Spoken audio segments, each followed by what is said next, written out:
How do you turn that bite of food into a chemical that a cell can recognize and use as energy? The first step is altering the food into its component chemical compounds and then getting those molecules into your cells. That process is called digestion. Once inside your cells, the process of turning that bite of food into useful energy by cellular respiration begins. The process of digestion results with carbohydrates and other molecules being removed from the consumed food and transported into the bloodstream. From there, nutrients, like the carbohydrate glucose, will leave the bloodstream through a capillary wall and enter a tissue cell. Once inside the cell, cellular respiration will completely oxidize the glucose molecule, releasing high-energy electrons. The overall goal is to make ATP, a storage form of energy for most cells. Cellular respiration is a four-stage process that begins with glycolysis. Glycolysis literally means splitting sugars, and it is the first step of cellular respiration, occurring in the cytoplasm of the cell. Glycolysis consists of two distinct phases, an energy investment phase and an energy harvesting phase. In the energy investment phase, two ATP molecules transfer energy to the glucose molecule, forming a 6-carbon sugar diphosphate molecule. This molecule splits, and the energy harvesting phase begins. During this phase, the two 3-carbon molecules are converted to pyruvate, and ATP is formed.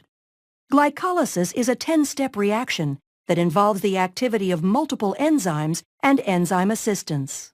In the process, a net of 2 molecules of ATP, 2 molecules of pyruvate, and 2 high-energy electron-carrying molecules of NADH are produced.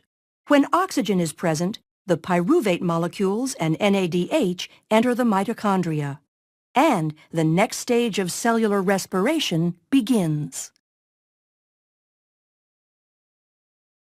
The next stage of cellular respiration involves the movement of pyruvate into the mitochondria, where it undergoes oxidation. Each pyruvate molecule is converted into a compound called acetyl-CoA.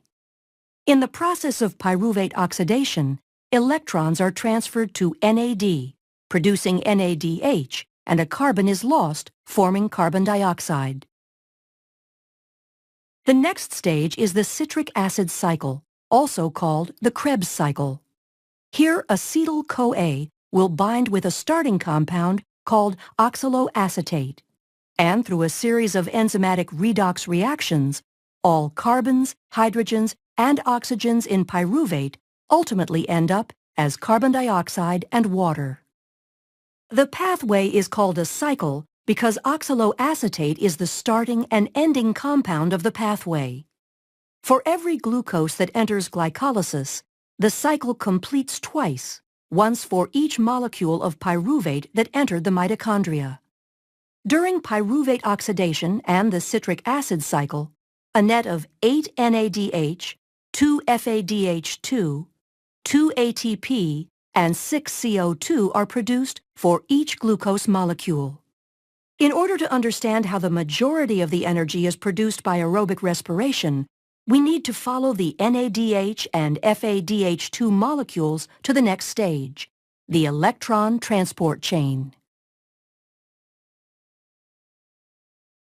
The electron transport chain is a series of membrane-bound carriers in the mitochondria that pass electrons from one to another. As the electrons are transferred between the membrane proteins, the cell is able to capture energy and use it to produce ATP molecules. Proteins in the chain pump hydrogen ions across a membrane. When the hydrogen ions flow back across the membrane through an ATP synthase complex, ATP is synthesized by the enzyme ATP synthase. Oxygen acts as the terminal electron acceptor. By accepting electrons, oxygen is reduced to form water, a byproduct of the electron transport chain. All the high-energy electron carriers from the previous stages of cellular respiration bring their electrons into the chain. From this, the bulk of ATP from the entirety of cellular respiration is produced. A net of 32 to 36 ATP. In summary, we have seen how the 4 stages of cellular respiration are responsible for converting the energy found in the glucose molecule into ATP, the energy battery of the cell.